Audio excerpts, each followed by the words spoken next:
ZSRM নির্বাচনের পথে।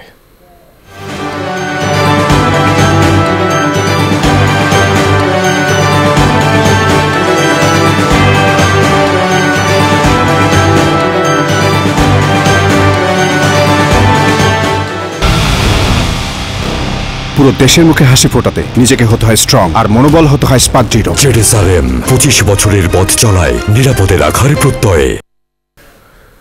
ত্রয়োদশ জাতীয় সংসদ নির্বাচনকে সামনে রেখে লক্ষ্মীপুর 3 আসনে প্রচারণা শুরু করেছেন প্রার্থী ও সমর্থকরা। দলীয় প্রতীক নিয়ে মনোনীত প্রার্থীরা ছুটছেন পাড়া মহল্লায়। এই আসনে বিএনপি মনোনীত প্রার্থী শহীদ উদ্দিন চৌধুরী অ্যানির সঙ্গে মূল প্রতিদ্বন্দ্বিতা হবে জামায়াতের প্রার্থী ডক্টর রেজাউল করিমের। নামে মাত্র কার্যক্রম পরিচালনা করছে ইসলামী আন্দোলন বাংলাদেশ, জাতীয় পার্টি ও গণ অধিকার পরিষদ। আসন্ন ত্রয়োদশ জাতীয় সংসদ নির্বাচনকে সামনে রেখে ঢামাডোল শুরু হয়েছে লক্ষ্মীপুরেও। সদর উপজেলার 12টি ইউনিয়ন ও লক্ষ্মীপুর পৌরসভা নিয়ে গঠিত লক্ষ্মীপুর 3 সংসদীয় আসন।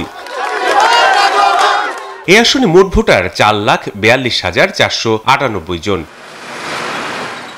লক্ষ্মীপুর 3 আসনটিতে শক্ত অবস্থানে রয়েছে বিএনপি। দলটির যুগ্ম মহাসচিব শহীদ উদ্দিন চৌধুরী অ্যানি এই আসনে বিএনপির এমপি প্রার্থী। এর আগে 2001 ও 2008 সালে এই আসনে নির্বাচিত এমপি ছিলেন তিনি। আসন্ন নির্বাচনকে সামনে রেখে গণসংযোগ ও সাংগঠনিক তৎপরতা বাড়িয়ে চলেছেন তিনি। এই নির্বাচন আমাদের জন্য একটা কঠিন চ্যালেঞ্জ। গ্রামের মানুষের জন্য 31 দফার আলোকে যে কাজগুলো সবচেয়ে বেশি প্রায়োরিটি দরকার, আমরা নারীদের ক্ষেত্রে, প্রজন্মের জন্য, দেশের মানুষের জন্য, আমার এই লক্ষ্মীপুরের জন্য সেই কাজগুলোকে আমি সবচেয়ে বেশি প্রাধান্য দিব। এদিকে পিছিয়ে নেই জামাত ইসলামীও। সাংগঠনিক তৎপরতা ও প্রতিযোগিতামূলক সামাজিক কর্মকাণ্ড করছে দলটি।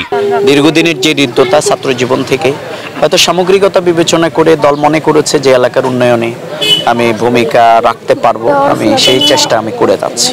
এদিকে ইসলামিক আন্দোলনও তাদের দলীয় প্রার্থিতা দিয়েছে এই আসনে। তবে জাতীয় পার্টি ও গণ অধিকার পরিষদ সহ অন্য দলের প্রার্থীরা অনেকটাই নীরব। ইসলাম এমন একটা ধর্ম যে দেশ এবং মানবতার কল্যাণের কাছে, মানবতা বলতে আমাদের যারা অসহায় মানুষের পাশে দাঁড়ানো আমাদের প্রধান কাজ।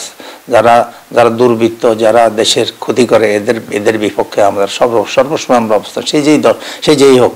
এই আসনে ভোটারদের প্রত্যাশা মাদক, সন্ত্রাস ও চাঁদাবাজি বন্ধ ও এলাকার উন্নয়ন। নারীদের অধিকার এবং শিশুদের অধিকার নিয়ে যে প্রার্থী কাজ করবে সেরকম প্রার্থীকে জয়যুক্ত করব।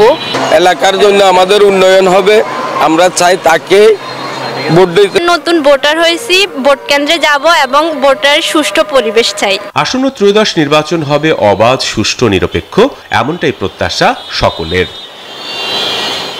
Desk report, news 24।